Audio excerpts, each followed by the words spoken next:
napapansin sa iyong mga kapaligiran.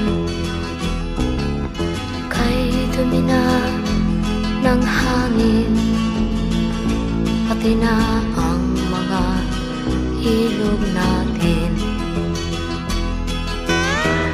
Hindi nga masama ang pag-unlad, at malayo-layo na rin ang ating narating.